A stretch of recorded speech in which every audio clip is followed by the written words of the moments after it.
(23 de outubro de 1887), Galegos, em Penafiel, via nascer Américo Monteiro de Aguiar, o Padre Américo, carinhosamente chamado por muitos de Pai Américo. Nascido no seio de uma família cristã, foi aos 36 anos que ingressou no convento franciscano de Vilarinho de Ramalhosa, em Espanha, onde tomou o hábito a 14 de agosto de 1924. Depois de lhe ser recusada a entrada no Seminário do Porto, em 1925 foi recebido no de Coimbra. Foi ordenado sacerdote em julho de 1929 e desde então passou a dedicar-se a ajudar os mais pobres e carenciados. Ficou encarregue durante algum tempo pela Sopa dos Pobres, em Coimbra, concelho onde fundou a primeira Casa do Gaiato, em Miranda do Corvo, no ano de 1940. 3 anos mais tarde surgiu a de Paço de Sousa, em Penafiel. Da sua vasta obra, destaca ainda para a fundação do jornal O Gaiato, cujos artigos contam com a participação dos meninos de rua. Faleceu a 16 de julho de 1956, vítima de um acidente de viação.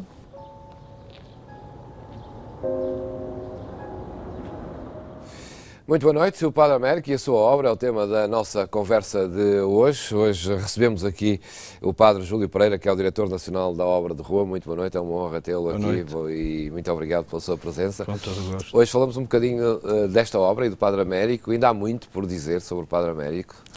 Sim, há muito por dizer. Eu costumo dizer que o Pai Américo é um diamante multifacetado. Portanto, tem muitas facetas por onde lhe pegar, por onde o conhecer. E, de facto, ele tem sido até mesmo estudado, né? Mesmo a nível académico, doutoramentos, etc. Tem sido estudado e nunca está totalmente estudado. Percebe-se que há ainda muita coisa para estudar, conhecer sobre o Pai Américo. O que é que acha que ainda é preciso mesmo? Que não se tenha ainda estudado em livro? Temos aqui vários livros sobre o Pai Américo. Por exemplo, ao falar em livros, no aspecto literário, portanto, o Pai Américo é de uma riqueza enorme na sua escrita.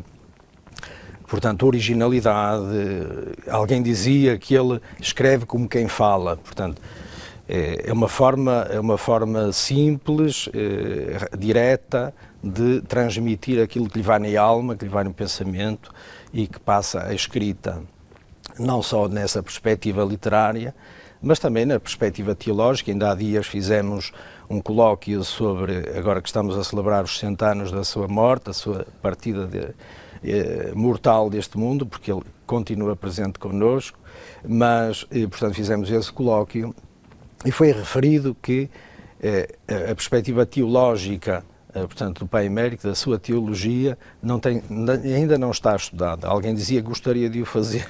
Pronto, há muita coisa realmente, de facto, para conhecer do Pai Américo. E conhecer não para ficar só a nível intelectual, do conhecimento, mas para que isso se transforme em vida. Porque, de outra forma, o Pai Américo queria que tudo o que ele fazia fosse vida.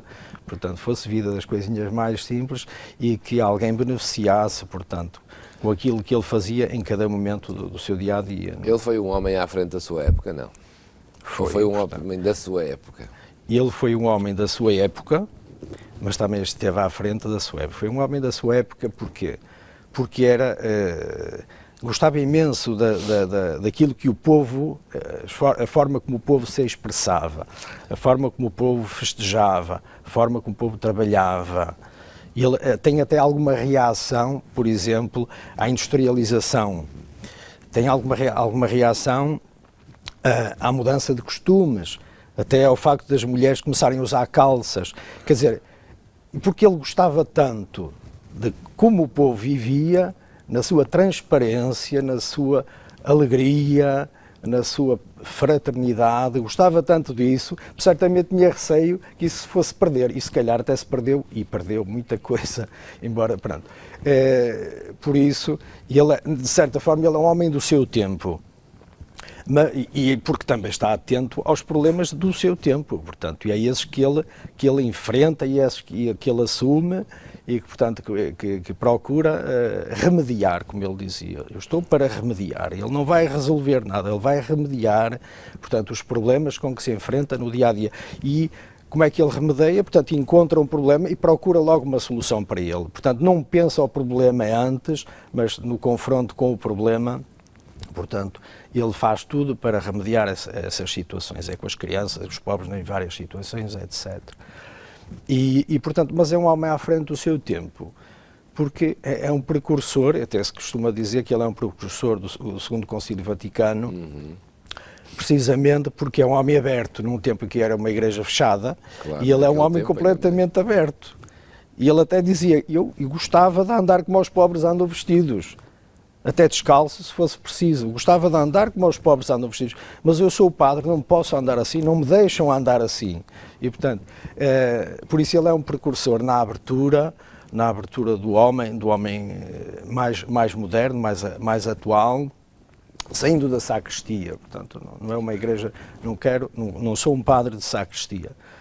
Mas, portanto, o pensamento dele era ser um padre sempre para fora, portanto, levar àqueles que viviam vítimas da injustiça, portanto, um sinal de esperança e de ajuda concreta também. Não é? Agora, qual era a dimensão política do Padre Américo? Dimensão política, pois isso também será uma coisa que não está estudada, mas ele era apreciado, quer dizer, ele era apreciado... Era um crítico, mas ao mesmo tempo, uns chamavam socialista, outros comunista, enfim... Sim, ele dizia, eu sou um comunista cristão. Eu sou um comunista cristão. Portanto, ele não tinha preocupações a esse nível ideológico. Não é? Mas fazia intervenção, apesar de tudo, a intervenção dele era todo ele, uma intervenção também... A intervenção é aquilo que é a essência da política, que é o serviço da cidade, é o serviço do povo, é o serviço, portanto, da pessoa concreta, e nesse sentido ele fazia política e criticava aquilo de facto que não estava bem, não? Que criticava, e era apreciado inclusivamente o que veio a ser depois primeiro-ministro Marcelo Caetano fala nele e chegou mesmo a dizer: a obra do Padre Américo é a única coisa séria que existe em Portugal. Portanto, foi uma frase que foi o professor Marcelo Caetano. Portanto, ele não tinha preocupações de estar alinhado ou não estar, ele tinha preocupações pelo Não teve problema com o Estado Novo nenhum? Não teve nenhum problema com a censura, nunca? Todos os escritos dele eram censurados, não é? O nosso gaiato sempre foi censurado, mas nunca lhe cortaram nada. E se às vezes com outro padre lhe cortavam, ele dizia assim: vocês não sabem escrever, vocês não sabem, quer dizer, ele de facto, ele tocava, percebia, intuía as coisas e não fugia a elas, portanto, mas sabia dizê-las, sabia fazê-las, e as pessoas confiavam na sua seriedade, na sua retidão e, portanto, na sua honestidade, e por isso nunca lhe cortaram o que quer que fosse. Apesar de tudo, o facto de estar em Penafiel contribuiu para que ele, enfim, formasse ali quase um quartel próprio em que, enfim, era difícil alguém combater, mesmo os políticos. Não, eu penso, quer dizer, ele tornou ali uma certa independência de... Eu suponho que o facto de estar ali não terá propriamente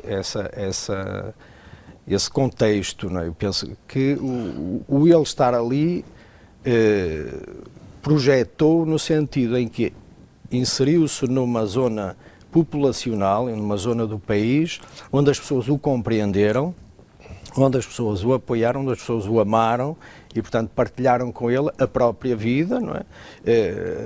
Portanto, e com ele também aprenderam e partilharam os seus bens, não é? E por isso ele dizia: ai, Porto, Porto, quando tarde te conheci, não é? Porque ele vinha de Coimbra e nunca tinha tido aquela expansão do povo, portanto, a acarinhá-lo, a incentivar, a acolher os rapazes, tudo isso.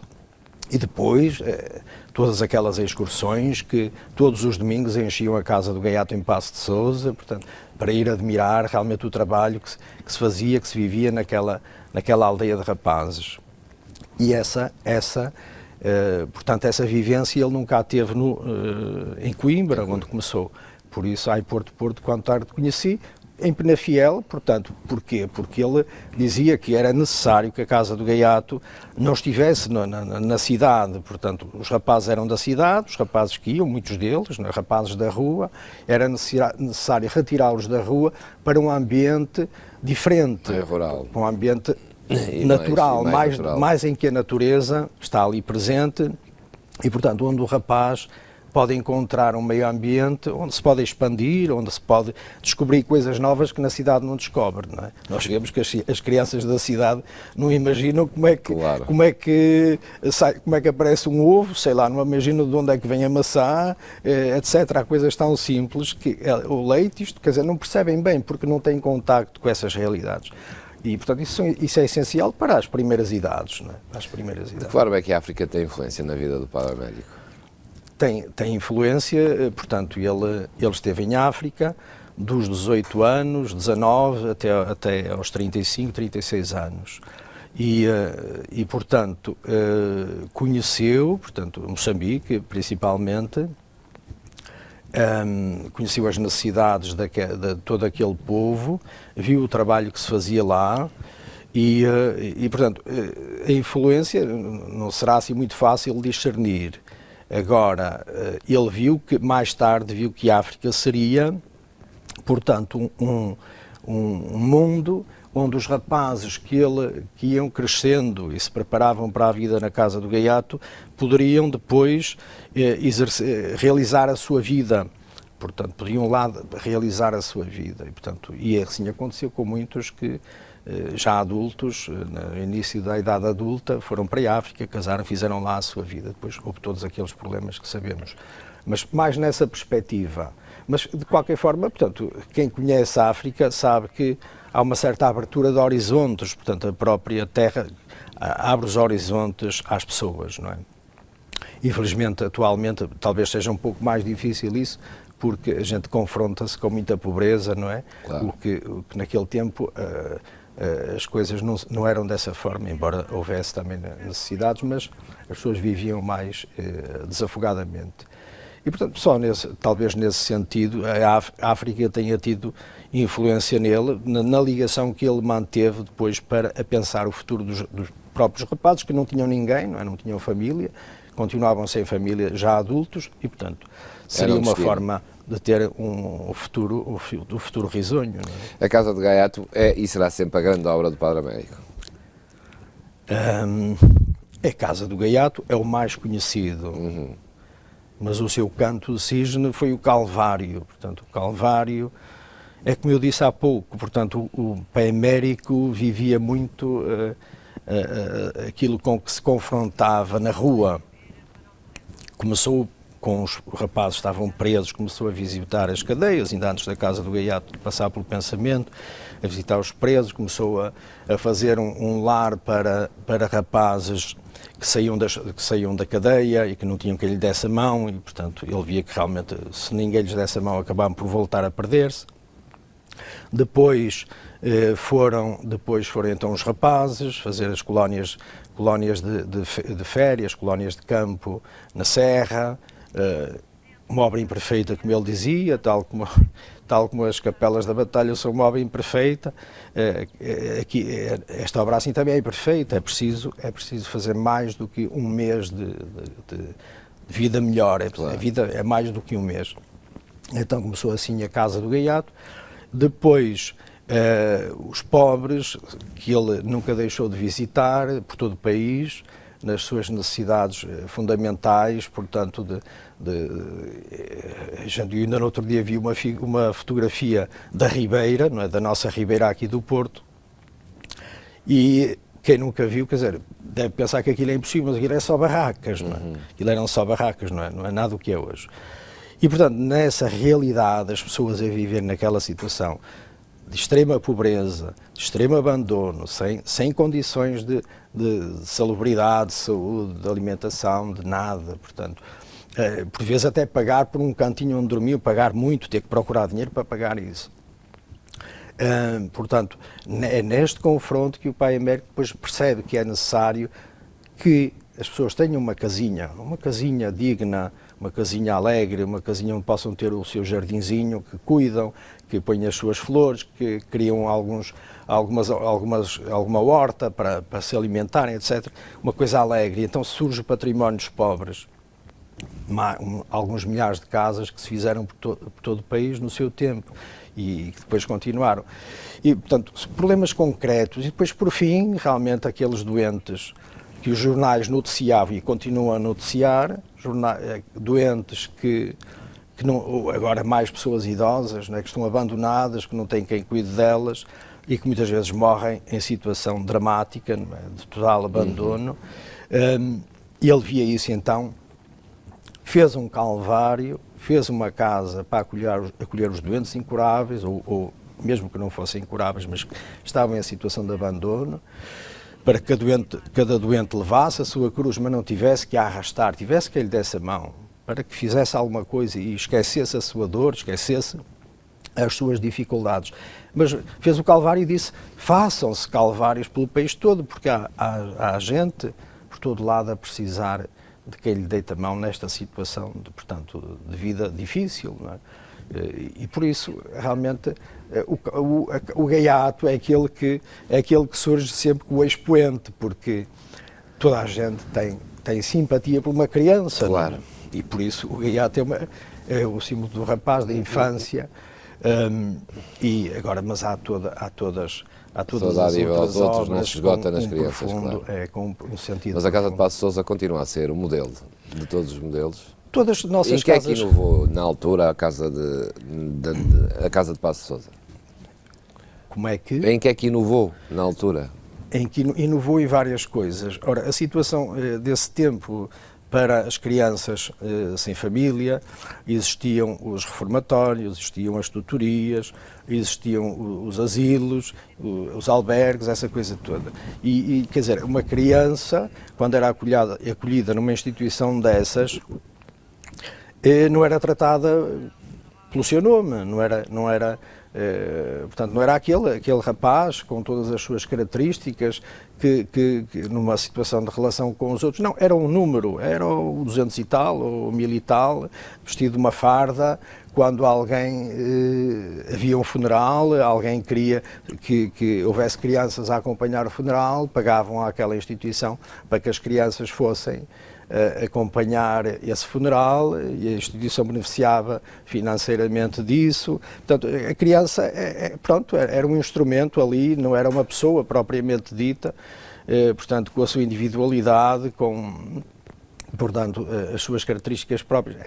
Era uma massa que estava ali de crianças, não é? Portanto, e o pai Américo não era assim, portanto, não era assim que ele pensava, cada um era um, cada um tinha que ser acolhido, tinha que ser, portanto, tratado nas suas características, na sua especificidade, portanto, no seu passado, no seu presente, portanto, é isso que realmente diferenciava a Casa do Gaiato, seja ela qual for, com uma nova forma de educar os jovens? Uma nova forma, completamente uma nova forma de educar e uma nova forma de dar a possibilidade à criança, por si própria também, ajudada com certeza, mas também por si própria, crescer, formar-se, portanto, preparar-se para a vida, determinar-se para a própria vida, para o seu próprio futuro, como dizia o pai Américo. Portanto, era uma nova forma, de facto, de estar para além da própria organização, que era inovadora, da organização daquela comunidade, Casa do Gaiato. Portanto, a obra existiu. O pai Américo dizia, fizemos um pequenino 1640 dentro dos nossos muros, portanto, arvorámos a bandeira da independência, portanto, quer dizer, era a criança que tinha ali a sua casa, tinha ali o seu espaço, tinha ali as ajudas necessárias, a própria casa estava feita de maneira a que os aspectos fundamentais à vida estavam ali presentes, não era preciso vir cá fora, portanto, era a escola, era o hospital, era as oficinas, portanto, depois o refeitório, a cozinha, etc., o dormitório, tudo isso estava ali presente. Portanto, a criança não tinha necessidade de vir cá fora tratar de nada, tinha tudo ali na sua casa. E já que eram da rua, era necessário tirá-los da rua. Embora sempre também com a porta aberta. Se houvesse algum que não se desse, e havia sempre, não é? Um ou outro, que não se desse, quisesse ir embora, a porta estava aberta. Aberta para entrar e aberta para sair, sempre aberta, não é? Portanto, liberdade e ao mesmo tempo responsabilidade. Portanto, só se cresce com responsabilidade também. E, portanto, e depois todos os critérios usados no dia-a-dia, portanto, de maneira que o rapaz tomasse a dianteira na organização da própria casa, na organização da comunidade e, portanto, de cada rapaz e nas várias situações em que cada um vai estando ao longo do dia. Portanto, o próprio rapaz tinha essa possibilidade de exercer essa responsabilidade em liberdade e, portanto, era de facto uma nova forma, era e continua a ser uma forma nova de educar, uma forma nova de organizar a vida, portanto, uma forma nova de estar, uma oportunidade nova aos rapazes, obra de rapazes, para rapazes, pelos rapazes. Portanto, continuamos assim, de facto, nesse sentido. Padre Júlio Pereira, vamos ver então uma reportagem sobre, de facto, a Casa de Passos de Sousa para as pessoas, enfim, os mais jovens, sobretudo os que não conhecem, perceberem do que estamos a falar. Uma vida melhor, certamente, do que aquela se eu não tivesse ido para aqui, estaria, até tanto eu como os meus irmãos. Foi aqui que cresci, já tive o privilégio de vir para aqui pequeno e aprender as coisas que aprendi aqui, a casa deu-me muito. Eu costumo dizer que sou um remendo da sociedade. Portanto, aqui constituí família, tive uma boa formação. Pode trazer uma vida melhor futura, com outras condições que não temos em nossas próprias casas. Diferentes gerações, o mesmo refúgio. Atualmente, a Casa do Gaiato de Passo de Sousa acolhe 32 rapazes. Aqui cresceram, aqui aprenderam o sentido da palavra família, sem descurar o que são as regras de uma casa. Temos horários para cumprir, desde o acordar até ao deitar. Depois temos aqueles pequenos horários do almoço, de jantar, em que temos todos que cumprir. Caso seja preciso sair para algum lado, é que tem autorização, digamos assim, para estar fora. Na Casa do Gaiato já existiram escolas. Hoje resistem apenas algumas oficinas onde se criam hábitos de trabalho. Dizem os gaiatos que durante o dia há tempo para tudo, desde jogar à bola, varrer as ruas, até à habitual ida à capela. Aqui atrás de mim estão os restos mortais do Padre Américo, fundador desta grande obra. Todos os domingos, ao meio-dia, temos a missa, que tanto é para nós como para as pessoas de fora que queiram cá vir. Temos também um momento de oração, que é antes das refeições. À noite temos um momento em que todos rezam o terço. Joaquim Silva viu-lhe ser dada a oportunidade de viver nesta casa, tinha apenas 4 anos. Aqui cresceu, se formou e é aqui que agora trabalha. É um dos gaiatos mais antigos da casa, mas já faz a vida fora destas portas. Conseguiu criar família, mas é esta a moradia que lhe traz a memória do primeiro encontro com a mãe. É a visita que eu me lembro, das poucas visitas que eu ainda tive da minha mãe. Foi neste banco onde o pai Américo costumava estar, quando queria estar ter os seus bocadinhos a sós, era neste banco que ele ficava. Mas foi neste banco que eu estive, por exemplo, a comer o primeiro churrasco com a minha mãe. Uma casa de família para os sem família.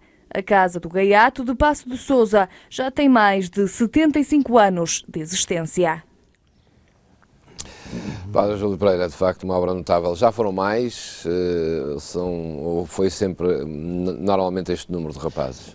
Muitos mais. Muitos mais em tempos. A Casa de Passo de Sousa, eu quando entrei nela a primeira vez, há 20 e poucos anos, eram quase 170 rapazes. Foram 170, 180, portanto, impressionante, muito mais, portanto, não tem, em relação à atualidade, não há comparação possível em termos de quantidade, não é? Isso fica-se a dever a quê? Tem vindo, de facto, a diminuir o número de rapazes. A gente sabe que mesmo no contexto social, claro, as crianças são muito menos do que eram. As famílias pobres Nessa altura, há 20 e poucos anos, muitas tinham mais de 4, 5, 6 filhos, não é? E muitas vezes sem condições nenhumas para os criar. E então portanto, havia de facto muito mais crianças. Essa será uma razão. Outra razão importante, também em termos políticos, atualmente, portanto, a perspectiva política que se tem sobre essa questão, portanto, que defende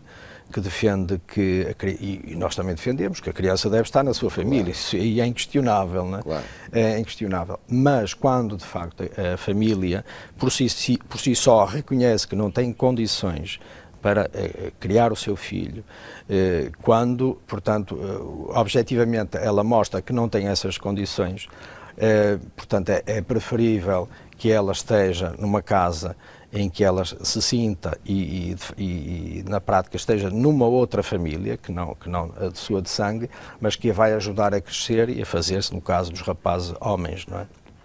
Portanto, há esse aspecto também. Depois, há uma outra questão paralela a esta que determina isto, que é o facto de, atualmente, a sociedade está estruturada, portanto, há organizações que o próprio Estado criou para acompanhar estas situações, que neste caso, portanto, são a Segurança Social, são as comissões de CPCJs, de crianças e jovens, tribunais, etc. Portanto, há toda esta organização para defender e encaminhar a criança. Mas, no que diz respeito à nossa obra, para além desta questão, há uma outra, que é exigem-nos que nós façamos para acolhermos crianças colocadas pela Segurança Social, exigem-nos que nós façamos um acordo de cooperação. E em que é que isso consiste? Consiste no financiamento material, financeiro das crianças à organização, à instituição, para o funcionamento da casa, portanto, e ao mesmo tempo impondo regras de funcionamento da própria instituição.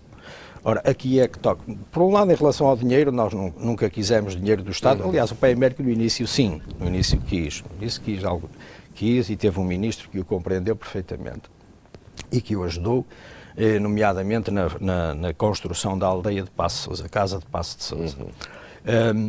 Mas depois disso, não mais nós optámos por isso. Portanto, aliás, é característica dos nossos padres serem mendicantes. Portanto, o Pai Américo dizia, nós somos mendicantes. Portanto, quando precisamos, vamos pedir. E assim foi durante muitos anos. Os nossos padres iam pelas igrejas, eu próprio também já fui, iam pelas igrejas, o Pai Américo ia muito mais do que às igrejas, o Pai Américo ia aos cinemas, o Pai Américo ia às praias, ia a todos os lugares, falar da obra e tocava profundamente o coração das pessoas e elas partilhavam, às vezes despejavam-lhe a carteira naquele momento em que ele acabava de falar, para ele levar. E, portanto, nós não queremos, de facto, dinheiro do Estado. Respeitamos inteiramente, com certeza, pois o Estado, mas não queremos ser nós a procurar, com o nosso trabalho, com o nosso esforço, com a nossa pobreza, a procurar aquilo que é necessário para que a casa possa ter tudo aquilo que necessita. As pessoas sempre perceberam isto e por isso a nossa casa foi sempre, viveu à custa do nosso trabalho, dos rapazes, dos padres, das senhoras, toda a gente, nas nossas oficinas, etc., o campo, mas também, portanto, desses expeditórios e, fundamentalmente, das ajudas, dos donativos, das ofertas. São as principais receitas da casa, são ajudas. São as ajudas, são os donativos. São as ofertas particulares ou de empresas, etc. Portanto, é por aí que tem sido. E há um veículo que leva essa mensagem, que é o nosso jornal, o Gaiato. Portanto, o Gaiato, que já teve mais de 50 mil assinantes, neste momento temos 20 e poucos mil, e, portanto, é o veículo que chega à casa das pessoas e que lhes lembra. As pessoas hoje já andam ocupadas com tanta coisa, e mais do que até antes. E, portanto, lembra-lhes que nós estamos, que nós existimos, que os pobres existem, precisam, e as pessoas partilham Portanto, hoje, muito pouco, praticamente não temos necessidade de sair à rua a pedir. Aqui em Portugal, porque em Angola e Moçambique temos que o fazer, claro. Temos que o fazer, e mesmo o acolhimento não é grande, portanto, porque há de facto poucas ajudas nesses locais. E então, estas regras que são postas em termos financeiros e em termos os outros que eu falei, portanto, de ser necessário fazer esse acordo que obriga a instituição a aceitar as regras impostas segundo o modelo que a Segurança Social tem como o melhor, nós entendemos que pode ser melhor para outras situações, não se discute. Para nós não é o melhor. Para nós, com 75 anos de existência, já com várias gerações, digamos que eu já sou um padre de terceira geração, com várias gerações de padres e de rapazes, muitos rapazes, uns que vão ficando a trabalhar connosco, claro, como aquele que vimos há pouco na imagem, portanto, percebemos que é fundamental manter o espírito, é fundamental manter esta novidade que é a Casa do Gaiato. Nós estamos atentos à evolução dos tempos, das técnicas, do saber humano, etc. Estamos atentos a isso e recorremos a ele quando é necessário. Mas dentro das nossas portas queremos ser nós, queremos ser a nossa família. A minha família está ali, portanto, eu vivo como os rapazes de tudo aquilo que temos em casa, para a alimentação, para vestir, para tudo, não é? Portanto, eu a última vez que comprei uma peça de roupa foi há 20 e tal anos, quando fui ordenado padre, comprei umas calças, a partir daí nunca mais. Portanto, nós vivemos do que a casa tem, neste espírito de pobreza, porque aí é que está a nossa riqueza, portanto, é esta simplicidade de vida e de partilha e de... pronto. Então nós aí não podemos aceitar realmente que nos imponham um modelo que nos destrua, não é? que nos distorça a nossa face. Não, nós temos a nossa cara, temos a nossa tão clara e tão aberta e tão pronta. Mas esse acordo não é obrigatório com a Segurança Social. É obrigatório. O acordo é obrigatório. Não, estou a falar, o acordo é obrigatório, ou se não houver acordo, não há acordo e pronto. Pois, ou é obrigatório a imposição da...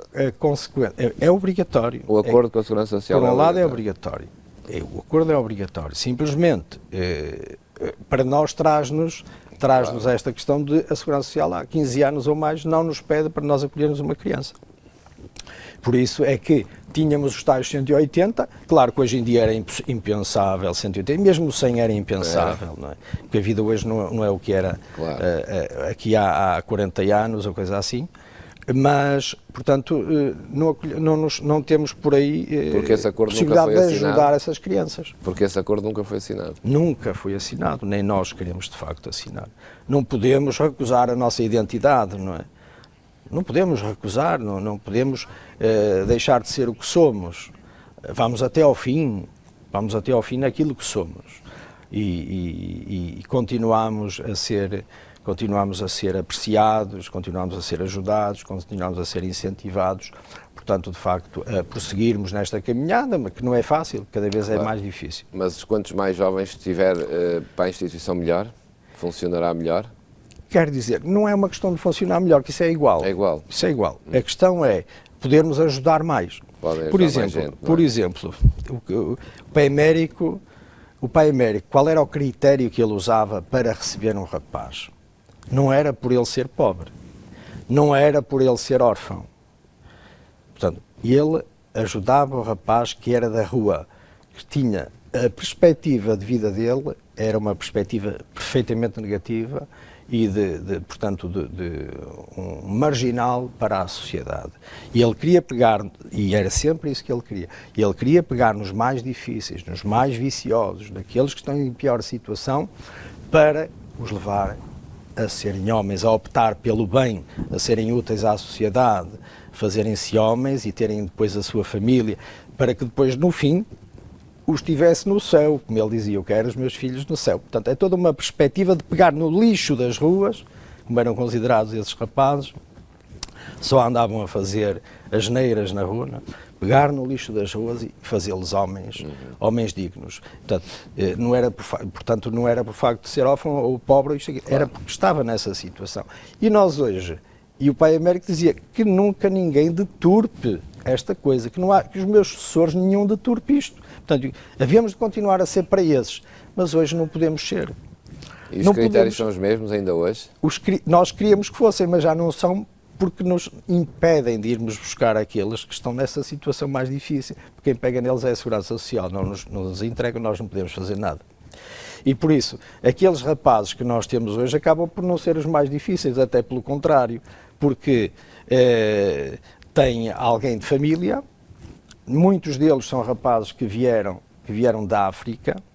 As nossas casas estão muito marcadas por crianças originárias da África, que, portanto, vieram com alguém de família, por mais diversas razões, mas têm uma só pessoa a cuidar delas, é a mãe, é o tio, é a avó, são uma só pessoa com a criança, às vezes mais que uma criança, e então essa pessoa tem que sobreviver, tem que ter trabalho, e portanto chega a um ponto que não pode acompanhar o filho no dia-a-dia, não tem dinheiro para que alguém cuide, faça esse trabalho, e então pedem-nos para nós acolhermos essa criança.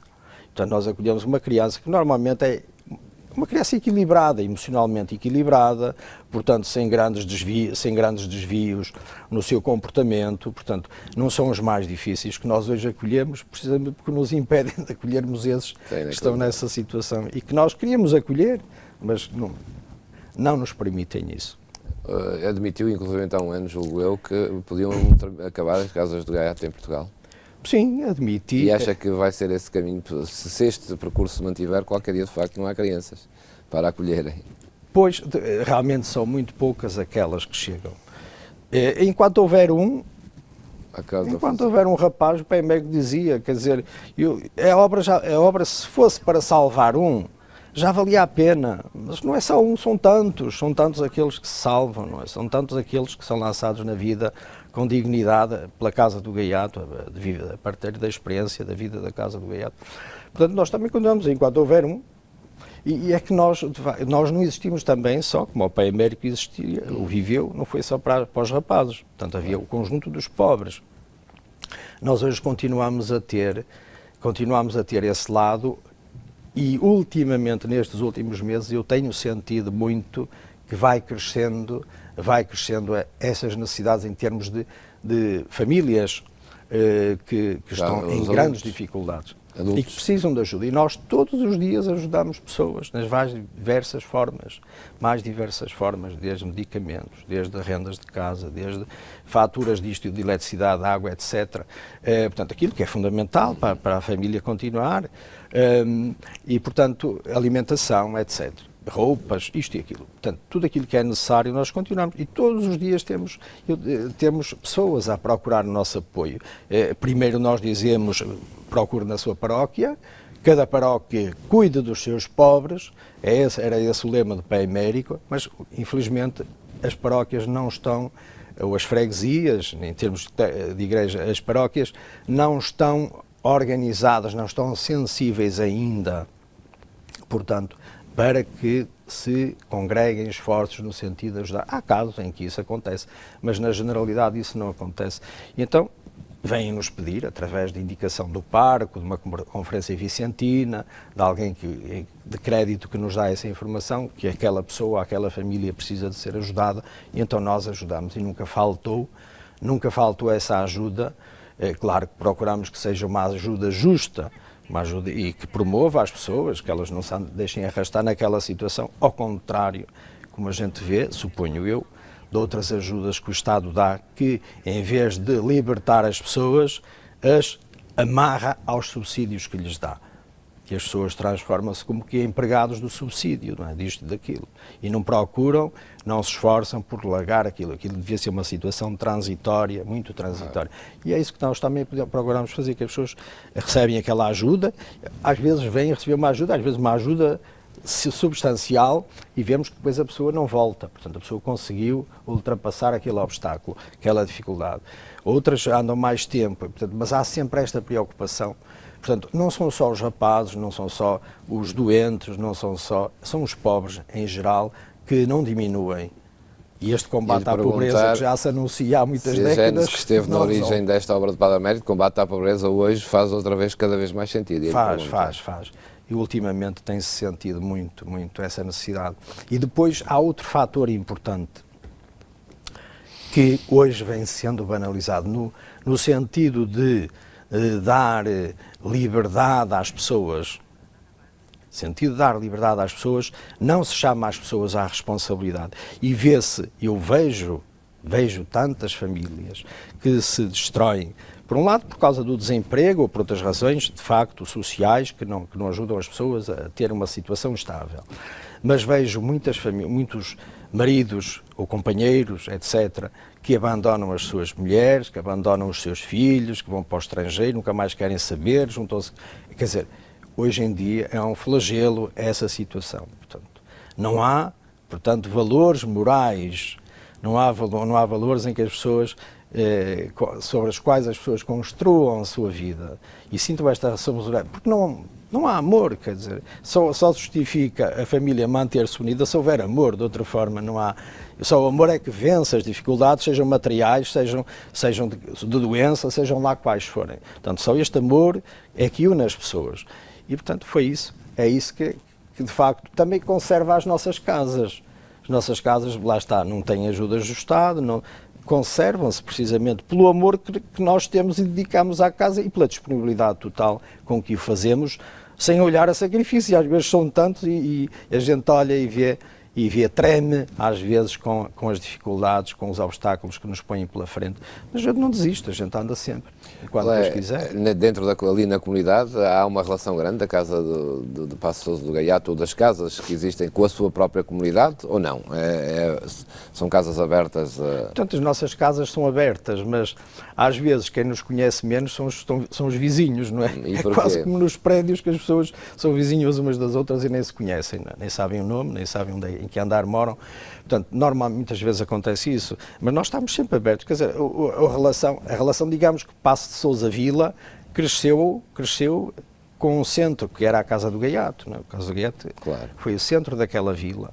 E portanto, nós continuamos, portanto, ligados, portanto, mas fundamentalmente preocupados com aquilo que no dia-a-dia nos aflige, e são sempre coisas, é um mundo de questões, não é? Como é compreensível, porque estamos a tratar de pessoas, não estamos a tratar de uma fábrica, não estamos a tratar de uma coisa assim, estamos a tratar de pessoas, não de coisas, e por isso as preocupações surgem constantemente, e estamos mais centrados na nossa casa, mas temos perfeitas relações com a paróquia, com a junta de freguesia, com o centro cultural disto ou daquilo, portanto, disponibilidade, partilha, ajuda mútua, portanto, isso mantém-se. E há a divulgação da casa nas escolas, por exemplo? Pois, quer dizer, não há mais divulgação da casa nas escolas quando as escolas vêm à nossa casa, portanto, quando vêm excursões de alunos, portanto, isso é agora, principalmente nesta altura do ano, no terceiro período escolar, é quando os alunos vêm visitar-nos. Portanto, são muitas escolas que nos vêm visitar, são muitas catequeses que nos vêm visitar, os catequeses, etc. E, portanto, o conhecimento é in loco, não é um conhecimento teórico que se vai levar, mas é um conhecimento que as pessoas vêm tomar parte na própria casa, portanto, vendo as coisas como elas são na sua própria realidade. E, portanto, nesse sentido, sim, as escolas vêm. É difícil a própria casa comunicar para o exterior? Não, como disse há pouco, o nosso canal principal de comunicação é o jornal. É o nosso Gaiato, são os nossos livros. Em dada altura foram as nossas festas, portanto as festas que nós fazíamos, levávamos os rapazes, fizemos no Coliseu durante muitos anos, fizemos em várias localidades, e eu próprio fiz, mesmo desde os últimos anos, agora ultimamente não temos feito. Quer dizer, porque as pessoas, isto hoje dá a impressão que as pessoas estão muito centradas no aspecto material. Portanto, nós quando vamos em festa, não vamos para pedir dinheiro, não vamos para que as pessoas nos deem coisas, vamos para que as pessoas olhem para os nossos rapazes, admirem os nossos rapazes, batam-lhes palmas.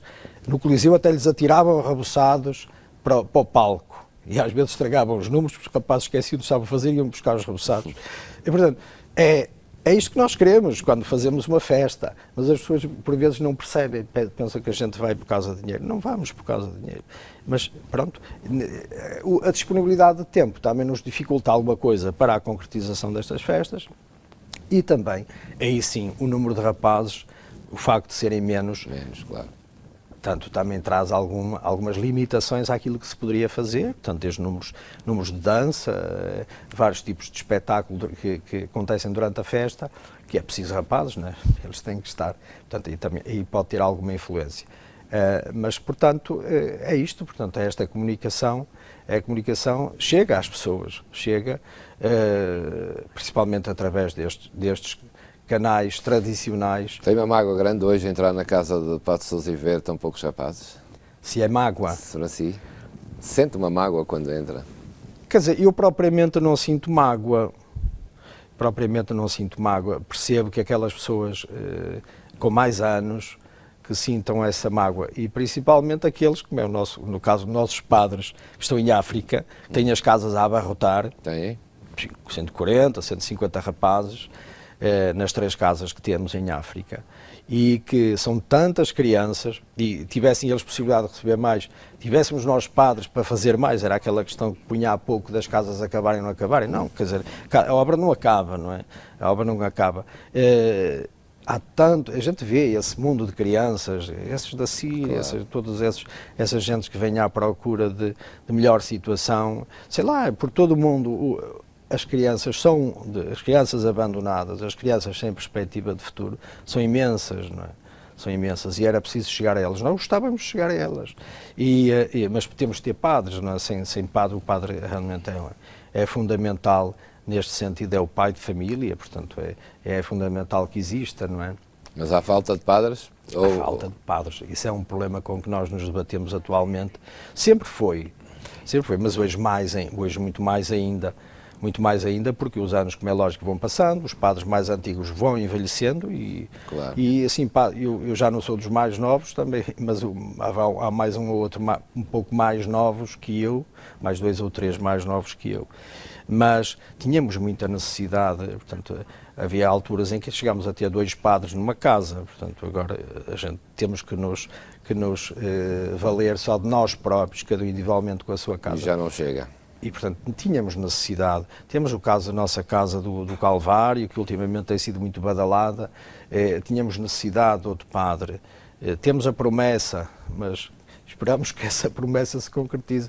Mas tínhamos. Portanto, há um mundo à nossa frente, ao qual nós não podemos chegar e que precisava de nós. Não podemos chegar porque não há de facto quem se disponha a isso. Temos, de facto, essa necessidade. Falta de vocação hoje das pessoas para essa missão de ser padre? Portanto, como digo, noutras alturas eu penso que houve muitos que foram padres, que acabaram por ser padres nas paróquias, etc., em outros serviços, e que gostariam de ter vindo para a nossa obra, que não vieram. Sei que havia alguns que... Hoje em dia isso está aberto. Portanto, eu próprio tenho ido a várias dioceses e falado com os bispos nessa perspectiva de que se realmente surgisse um padre. E os bispos são abertos, portanto, dizem-me, se houver um padre que queira ir, eu não ponho qualquer obstáculo. E de facto não aparecem. Porquê? De facto não aparecem. Se calhar ainda não descobriram a pérola. Se calhar ainda não descobriram o tesouro, o verdadeiro tesouro. O verdadeiro tesouro está escondido, não é? Como Cristo conta na parábola, há um tesouro que está escondido e é preciso descobri-lo, não é? E se calhar ainda não foi descoberto. Portanto, eu penso que o descobri, que me traz grandes alegrias, também traz muita luta e muito trabalho e dificuldades, mas isso é próprio, não posso esperar que seja de outra forma. E, portanto, penso que se calhar falta descobrir isso, o verdadeiro tesouro, que é a alegria de servir a Cristo mais, uma forma mais radical. Pronto, mas isso eu não posso falar pelos outros, não é? Falo pela minha experiência e pela minha doação, que não faria de outra forma. E espero que Deus me continue a ajudar para que me mantenha fiel a ela. Não é? Padre Júlio Pereira, só para terminar, enquanto houver um rapaz, haverá a obra do Padre Américo. É verdade, enquanto houver um rapaz, em África, como disse, não vão faltar. Não vão faltar. Nunca acabará. A obra não acabará. Em Portugal não corre esse risco.